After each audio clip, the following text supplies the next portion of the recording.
So, round 24 has just finished, and we have our official top 8, our official finalists. In order, we've got Collingwood who finished first, in second, Brisbane, in third, Port Adelaide, fourth, Melbourne, fifth, Carlton, sixth, St Kilda, don't know how, seventh, GWS, and eighth, Sydney. Now, you might be noticing there's no cuts here. I'm going to do a completely uncut version of my finals predictions, alright? Uncut, which means you're going to be hearing a lot of so get used to it. Now, I am going away to South America for 2 months, so I probably won't watch a single game because there won't be a reception, because we'll be in the middle of the Amazon hiking. So, I'm going to give you my predictions and talk you through why I'm predicting that. Starting off, I believe, Collingwood versus Melbourne. We'll start there. We'll start with the top 4 battle. Collingwood take on Melbourne at the MCG. Collingwood, they have to be number 1 seed. I mean, they've had the wood over Melbourne, for the last couple of years. Even when Melbourne were generally a better team, Collingwood still found a way to beat them. I don't see Melbourne winning. Yes, Melbourne have timed their run to perfection, but Collingwood get Darcy Moore and Nick Dacos back, I believe. So, I just lean towards Collingwood, really. So, that's our first final. Next up, we will go with Brisbane, Port Adelaide in Brisbane. You would think Brisbane are too strong. They're hitting form at the right time. Port Adelaide look a bit shaky. Finals experience is more for Brisbane, I would say. So I'm just going to go with Brisbane on that. I think midfield for midfield, Brisbane have more experience. Yes, they don't have the young bucks like Butters, Rosie, but because it's in Brisbane, I back Brisbane, okay? I don't see them slipping up in that first final. So, next up, let's go with St Kilda GWS. Now, I've gone with an upset here. I've gone with GWS to win. Now, it will be, I believe, probably at Marvel, maybe at the G. It depends where St Kilda won it, really, but it's a St Kilda home game. But you must remember, GWS do not, well, they travel really well, but they do not play well at home. So realistically, them playing away isn't the biggest issue. Now, finals experience in both teams, I would say GWS have more experience in that team for finals, so that's already a pro for them and a con for St Kilda. And just to be honest, St Kilda, they have to be the worst team I have ever seen to make the 8. They are just, I don't know how they made it. They have, and they've come 6th, not just 8. Now, it's a little bit rough, it's a bit harsh, but I think GWS are a much better team. I think GWS are in better form. Despite St Kilda getting back into form late in the season, I back GWS. I back them in. I back Toby Green. I back the leaders. I back the experience. I back the system. I back the coach. Overall, unfortunately, St Kilda, I've got you going out to a team that you probably shouldn't. Now, I believe we have Carlton Sydney next. 5 versus 8, but really, this is more 5 versus 6, if you really think about it. Sydney in phenomenal form. Shouldn't have made it, though, because Adelaide should have won that game, so it really should be Adelaide in the finals. But nonetheless, we continue. Sydney in great form. Carlton in phenomenal form. That sort of last round was a bit of a pointless game for Carlton, because if they won, nothing would change. If they lost, nothing would change. So, mentally, they weren't there, so I'm not really taking that into account. Carlton are coming into this game with amazing form. Hopefully, for them, for Carlton fans, like that form is going to keep going on. I remember in 2015, Richmond, we were looking at bottom 4 in 2015, and then we went on an 8-9 game winning streak. We beat Sydney as well in one of the last rounds. We go into the final series. I think we finished maybe 8th or so. We were playing Port Adelaide 5th, and they absolutely bent us over. So, look, form is important to time, right? Form is everything. The premierships are won when a team plans and sort of hits form at the right point. You know, I'll go into this a bit later, but you rarely see team finishing first win, well, the team that wins the minor premiership rarely wins the premiership. Recent years, you've seen that. There are a couple outliers, but Richmond, for their 3 flags, not once did they finish first. I don't even think they finished second. The one time they did finish first throughout their dynasty was in 2018, which was obviously the year they didn't win the grand final. So keep that into account. Now, for this game, I'm really torn. This is one of the harder ones, probably the hardest for me to predict in this first round. I think the others are clear cut. This one, I just don't know. I feel like Sydney have an amazing list. They obviously have more experience than Carlton in the finals. Carlton have near to no experience in the finals, apart from players who have experienced it at other clubs who now play for Carlton. So it's really hard. It's really hard. Once again, Carlton are not that much better than Sydney. Now, I am going to go with Carlton. I've seen a lot of people online putting Sydney ahead. I just think Carlton have something about them, and I think there's a reason they're in 5th place, and there's a reason Sydney are in 8th, and really shouldn't have made the finals. So I'm backing Carlton. I'm backing their drive. Look, to be honest, it's a bit of a shot in the dark. It's 50-50.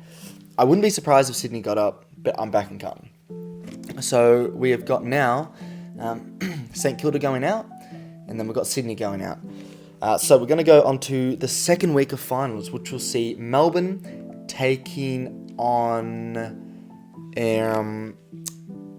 Port Adelaide take on GWS, and then Melbourne will be taking on Carlton. So big game, Melbourne beat Carlton. We saw that late in the year. Obviously, it was a bit different then. Carlton in great form, Melbourne in poor form. Melbourne without Clayton Oliver. And Melbourne probably should have won the game in the end. Nonetheless, Carlton got the points. But it was a very close game, a very defensive game. So that game, if it happens between Melbourne and Carlton, will be awfully defensive. So look out for that. It'll be a stink fest, a snore fest. Once again, it's really tough because I feel like these two teams, it's kind of going to be a 50-50 again. I feel like this game, if it happens, will be who kicks the last goal. Like, it'll literally be last goal wins. Going with Melbourne because they've timed their run a bit better. Yes, you'll say Carlton are one of the most informed teams in the competition, but I feel like Melbourne are hitting that peak now, where Carlton's peak was sort of the last 4 weeks. There is a potential there where they drop off and can't maintain that form. And just generally as well, I think with Clayton Oliver, Melbourne will be a bit too strong. So I'm sort of out of hope because I'm a Richmond fan. I don't want Carlton to get far in the finals. I am going for Melbourne, but I do think Melbourne will win. Now, this next final, GWS take on Port Adelaide away from home in Adelaide. Now, this on paper seems like a very simple game to predict. Port Adelaide probably have... Oh, you know what? Farm's experience may be relatively even, but Port Adelaide at home too strong. Not for me. I'm going GWS to win. Now, there's always one team... Oh, that's not always. That's a super term or whatever it's called. It's rarely do you see no team go out in straight sets. That's what I'm trying to say, but I can't fucking word it. So there's usually you see sort of a team go out in straight sets who finish in the top 4 and are out. And I've gone with Port Adelaide for this one. I think out of the top 4, they're the most fragile, they're the least experienced in the finals, and I think they've got the worst coach. So tactically, they're going to struggle. I think Adam Kinsley's a phenomenal coach. I think the leaders in GWS are better. And I think, really, on paper, GWS matched pretty well against Port Adelaide. Now, you might be thinking, you're a fucking dumber. And I am. But hear me out. Now, this fortress, the Adelaide Oval, it's not really a fortress. In 2020, Richmond went there in the prelims and we won there. Year after, prelims again. This time the Dogs go to Adelaide and they beat Port Adelaide away from home. So don't be fooled by this fortress that is apparently a thing, okay? Don't be fooled by it. because it's not really a thing, it appears, in the finals. Realistically, will GWS win? No, but I have them winning. I just see finals grunt in GWS. They get the job done in those close games. Which means, Port Adelaide, you're gone. Carlton, you're gone. Good riddance. They've got Melbourne, Collingwood, Brisbane, and GWS. We have got a massive game between Brisbane and Melbourne in Brisbane. And then Collingwood, much the same as the 2019 prelim final, Collingwood take on GWS at the MCG. Now, will the same thing happen in 2019 where Collingwood get up, well not get up, they really should win, but they lose so narrowly, one of the closest games of the year, and GWS get over the line away from home at the MCG to book themselves a grand final ticket? No, I don't see it. I think their luck runs out. It's annoying that this is uncut because so much shit's going to be said. Now, their luck will run out. Collingwood are too strong. I think they've been destined for a grand final berth since 5 weeks into this year. And given that they're good players, Dacos, Moore, as I've said before, will be back, they'll be far too strong. So I've got Collingwood winning, and I think they're going to win extremely convincingly. I'm talking 90, 80 points, right? Similar to 2021, where both those prelims were stinkfests. So in that respect, I have got Collingwood making it through the grand final, GWS falling short. This next game, Brisbane at home take on Melbourne. Now, for a bit of context, I shall get to the context later. I've gone with Melbourne. I've gone with Melbourne to win. I think something about Melbourne makes me believe they can get the job done. Now, I think Brisbane is genuinely such a hard ground to win at, if you're obviously not Brisbane. And for Melbourne, this will be an extremely tough task. But I think they have a lot of pros there to lean on. Finals experience, relatively even, right? Especially in recent years. I think Max Gawn, a far better ruck. They can deploy Grundy as another ruck as well, who's better than Oscar McInerney, you would think. I think the midfield of Melbourne is much better than Brisbane's. I think the defence of Melbourne will absolutely outdo, I think, Brisbane's weak forward line, apart from Charlie Cameron. That man's a fucking jet. But their big forwards, Brisbane, fragility there. It's really about, can Melbourne's forward line fire, right? And if it fires, they'll win. If it doesn't, they'll lose. I just back Melbourne in. And I feel like we've seen the past couple of years, Brisbane prelims, they're not mates. All right? They can't get over each other. And I think history has told us that. So let's draw on history and thus give us a prediction, which is Melbourne make it through to the grand final. And unfortunately for Brisbane fans, your team has fallen short once again, which leads us to a rematch between Collingwood and Melbourne in the grand final. Now, 2015, let me take you back 8 odd years. In 2015, West Coast took on Hawthorn in Perth. West Coast beat Hawthorn. Okay, Hawthorn were looking for the third premiership in a row, a three-peat. Hawthorn go the long way to the grand final. Guess who they meet in the grand final? West Coast again. There's a rematch, and who wins? Hawthorn win. The rematch. Collingwood v Melbourne. Do Collingwood get the double over Melbourne in the final series? The best team all year has been Collingwood. They've got a free-flowing style of football. They're defensively sound. Attacking-wise, they're very good. Their midfield has great experience with side-bottom pendles and also great youth, good speed. They're honest. Can they beat Melbourne, who are looking for their own dynasty? They'll win a flag this year. They only need one more to make it a dynasty. So, now for the context, before I give you my prediction. And this will lead to the prediction. In my pre-season predictions, which I did on TikTok, follow me, FTFooty. I think we're just hit over 3K, so thank you very much. In my pre-season predictions, I had Melbourne winning the grand final, which leads me to my prediction for Collingwood versus Melbourne, I've got Melbourne winning. I have it. I've said it.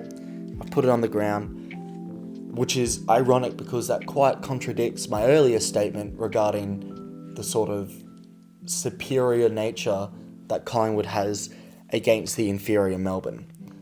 But I have Melbourne finding a way. I'm sticking with my prediction before the season started this year. And not just because of that, because I'm stubborn. Also, Melbourne are timing their run perfectly. This reminds me of Richmond in all their premierships, timing it right. You know, there's a part in the season where you might have thought Melbourne won't even make the top 4. There's a part where you thought Melbourne nowhere near the best team in the competition. And to be honest, all year they haven't really been there. But you must remember they're missing their best midfielder, Clayton Oliver, and that forward line mix still hasn't hit. I think finals Melbourne is a different breed. I know last year we didn't see that, but I think this year we will see it. I think they've learnt from last year's mistakes going out in straight sets. I really think they're going to get it right this year, and I feel like Collingwood are going to have a heartbreak again. It'll be close no matter what. The two lists are probably, I'd say, the best two in the comp. So, deservedly, they're both making the grand final. Yeah, honestly, if those two match up, once again, it'll be a bit like West Coast Collingwood. It'll be that close of a grand final. I can give you the matchups, the reasons. You know, Gawn's a better rank. Who has a better midfield? I think is actually quite even. I think Collingwood's defence is as good as Melbourne's defence. Collingwood's forward line, you could argue, is better than Melbourne's forward line. So, there's a couple of pros and cons here. All in all, the timing. All right, Collingwood, for the last, I think, 15 years or something, there was a statistic where the premiers for the last 15 years, for the last 5 rounds of the year, no premier has gone worse than 3 wins and 2 losses. The last 5 rounds of this year, Collingwood have gone 1 win and 4 losses. That has never happened for the last 15 odd years, okay? Where a team in that bad form wins the premiership. Now, can they turn it around? Yes. Is there a reason they're in bad form? Yes, the injuries, okay? Obviously, but the form's concerning. For a Collingwood fan, that statistic should really concern you. Because often, history repeats itself, right? And if history repeats itself, you're not going to see Collingwood win the flag. And that's what I've put forward here for you today. And nonetheless, they're my predictions. This could all go wrong, and it probably will. But I've given you reasons and ideas to why. Hope you enjoyed the video. Make sure you like, subscribe, all that good stuff. Like I said earlier in the video, follow the TikTok FTFooty. And I will see you in another video.